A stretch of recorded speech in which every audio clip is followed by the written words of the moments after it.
Inside Racing is brought to you by Dunlop. Welcome back to Inside Racing. Shortly we dip into the history of the legendary Mille Miglia. But first, the Le Mans Dunlop livery competition. The tool. The mission. The hero. Mick Whiting is fascinated by a design competition on the internet, the Dunlop Livery Competition. Anyone can enter. The number of rivals quickly rises to 2,000. Using virtual paints, they have to spruce up this white car. It's to be given a new livery for the Le Mans 24-hour race. Only the most striking design will win. I just wanted to keep it simple. Personally, a golden rule for me is that, okay, thousands of people will see it, but it's whizzing past them. They've only got a split second. So for me, it needed to be instantly a Dunlop brand car. And he's dead right. Mick Whiting wins the Dunlop livery competition. It comes as a huge surprise.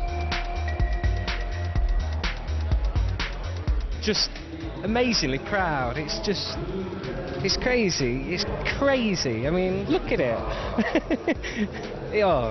I'm speechless, honestly. Just so proud. Full of pride, he touches his car for a final time. Here in Le Mans, he's getting his first chance to admire it live. Together with intrigued drivers Rob Bell, Tim Sargent and Xavier Masson, the analysis begins. Is it how you expected it, is it? It's 200% more than what I expected.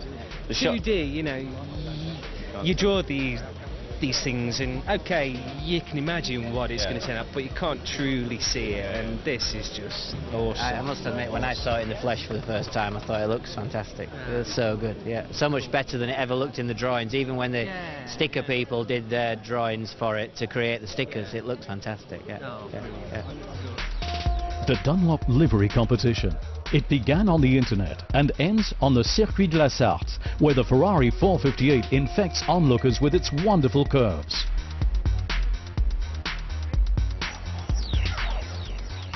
I think it looks absolutely fantastic, and more so when you're up close it looks good, but when it's on circuit it really strikes and stands out. So no, we're pleased to be driving it for sure.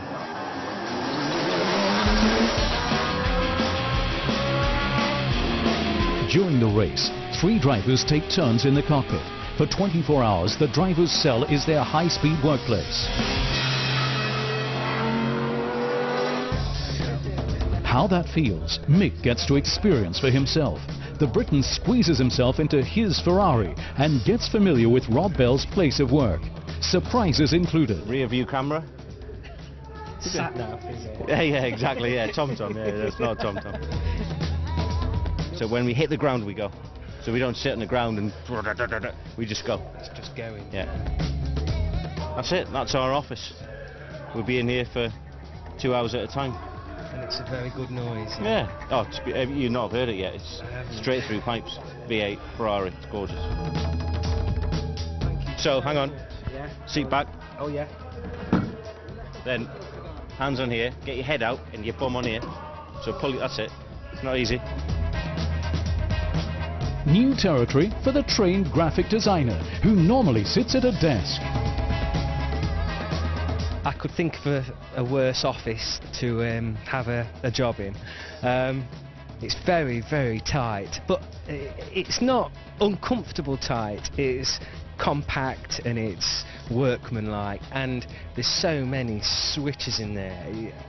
How these guys do it, I mean, it's hard enough turning a wheel and knowing when to brake or power it on, but they've got so many, the fuel mix, traction control, launch control, all the time with somebody, you know, screaming orders to you in your ear, and insane. Insane, but Mick's feel for colour brings him all the way to the 24 hours of Le Mans. Outstanding, reckon the manufacturers too.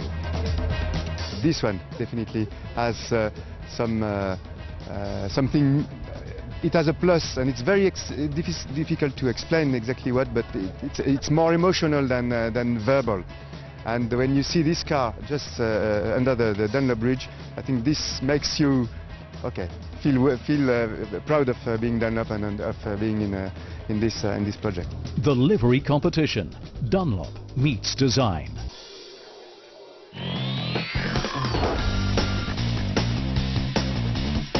And now, from Brescia to Rome and back on the trail of Stirling Moss and Juan Manuel Fangio at the Mille Miglia.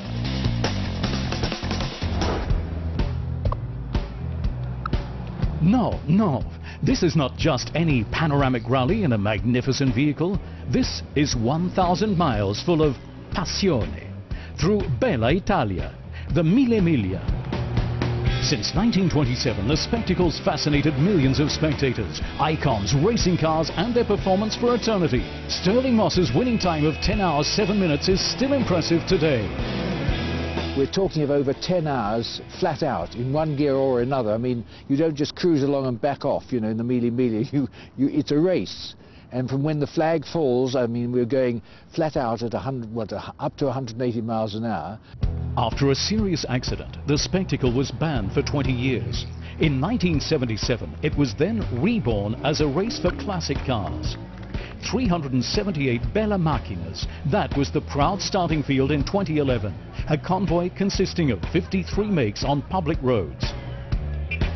Exactly 80 years ago, Rudolf Caracciola became the first foreigner to win the Mille, his Mercedes SSKL and superchargers at that time incredibile. Today, a living two-wheel icon sitting at the wheel of such a 300 horsepower machine, and despite his 15 World Championship titles, is very nervous.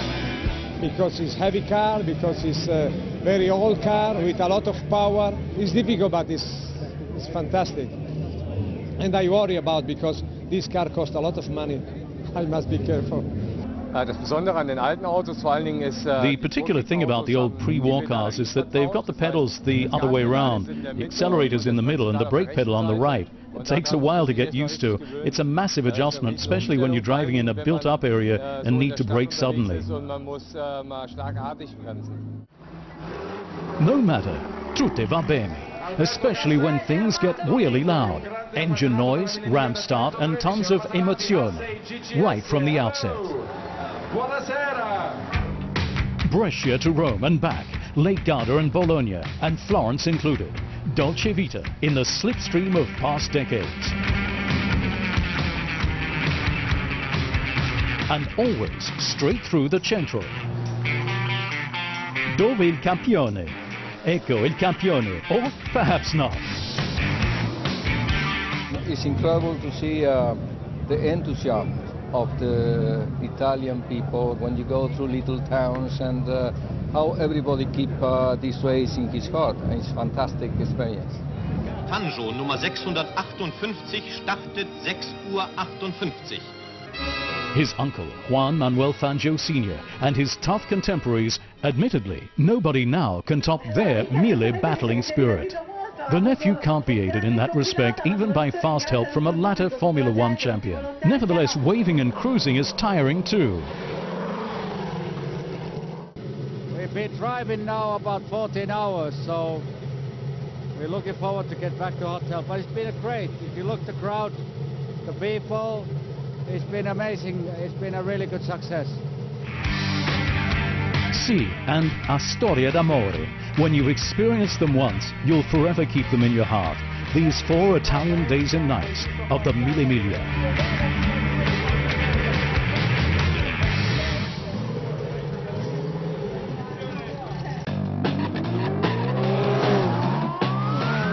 That's all for today from Inside Racing. Don't miss on the next show the 24-hour battle on the Nürburgring.